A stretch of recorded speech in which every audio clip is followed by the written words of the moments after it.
People suck at planning their week because they either overload their to-do list or don't plan at all. The result? Stress, procrastination, and wasted time. But in the next few minutes, I'll show you a simple system to plan your week efficiently, so you get more done and feel 10 times better. So what's the problem here?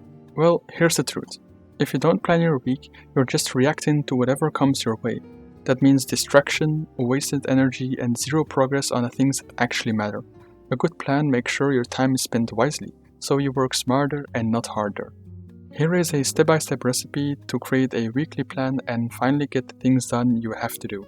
So what you'll need is one clear vision, 3 to 5 key priorities, time blocks for deep work, a track system like an agenda, sticky note, or my Notion template, link in the description, and flexibility for unexpected tasks. Step 1. Set your weekly goals. Every productive week starts with a clear vision, so on Sunday or Monday morning, ask yourself, what are the 3 to 5 most important things I need to accomplish this week? If you get these done, the week will be a success. Like for example, writing the conclusion for your thesis, or train legs for example.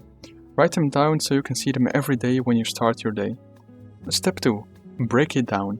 Now, take your top priorities, cut them into smaller and more achievable daily actions, and assign them to specific days. The key here? Balance. Don't overload Monday and leave Friday empty. Spread your workload so your every day feels manageable. Keep it realistic. Attaching 15 tasks to one day is putting too much work on yourself and you'll get only half the things done. Step 3. Time blocking. This is the number one hack for staying focused. Instead of randomly working on tasks, schedule blocks of time for deep work, meetings, and even breaks. By scheduling tasks, you protect your time from distractions and avoid last-minute chaos. A simple example.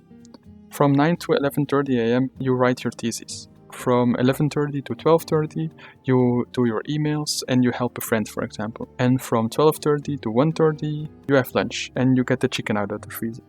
Step 4. The 80-20 rule. 80% of your results come from just 20% of your actions.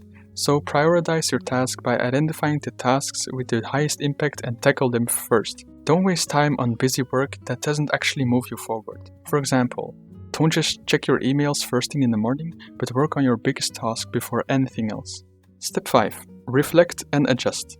At the end of the week, review what worked and what didn't. Ask yourself, what helped me stay productive? What distracted me? What can I improve next week? This small habit compounds over time, helping you refine your system and get better every single week. Planning your week properly isn't just about getting things done. You'll work smarter, be more productive, and be less overwhelmed.